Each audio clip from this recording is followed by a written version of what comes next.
айта беріңіз. Қалай болды, не болды? Қандай жағдаймен келдіңіздер? Сынамасына айтайын ба? Иә. Балам жазғы каникул кезінде жаңағыдай үйде болды ғой енді. Сол кезде апайы шақырып алған.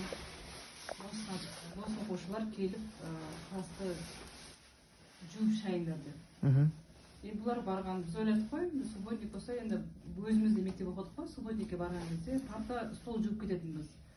Бұлар барғанда шкафты көтерген, 2 бала болып, 3 шкафты шығарып, 3 шкафты сырттан алып келді. Ималатта бошта одан бөлек, ана қолдарын бәрі эмульсияны құйып тұрып жуған кезде төгілген ғой, солар бәрі қатып қалған, кеуіп қалған. Соның бәрін қырғызып тұрып жуғызғанда, кешке дейін сол отырған ғой, напарница етіп. Содан ол жуғаннан емес, ол шкафты көтергеннен болып тұр ғой. Белі содан үйге келді кешкісін. Белім деп ертесіне басталды. Содан жүрамай ақсандап, ауру басталды, содан басталды. Ауруғанына қанша уақыт болды? 16-сынан бастап уже аура басады ғой, қатты ауырып. Содан невропатолог бар ма, жаңағы хирург дейма, терапевтіміз қайда жұмсайды, бәріне жүгіріп жүрдік. Осы жақында сол жүда қоймағасын, еще скорый шақырамыз, келеді да обез бол салады да, кетіп қалады. Потом жүда болмағасын қой жатқызайық деп жатқыздық. Больницаға бір рет барғанда скорыймен отказали. Ішінде қатты не емес, укол жасап бере салды и все. И ол уколдарын тоже қайталап алып жүрдік. 3-4 рет па қайталап алып жүрдік. Болмағаннан кейін уже больницаға жатқыздық. Больницаға жатқызған кезде только андай мышцасын ғана емдеген ғой, бойын ғана снимать еттік деді врачның өзі.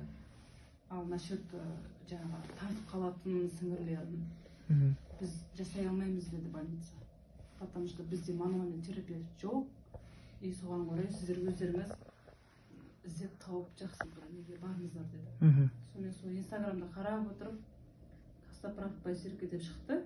Сонымен келіп отырып қойын инстаграмда қарап адамдарды емдеп, сүйретіліп келген адамдарды өз аяғымен кетіп баратқан екен, уже мен сендім. Сонымен міне сол балам ақсандап келдік жаңағыдай. Алған жіберді, бір аяқ қысқа еді, оны да екеуі түзелді.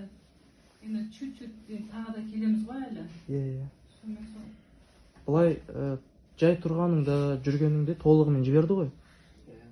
Толық 100% жіберді. Жүргенде де ортадың ба, кішкене сылдап.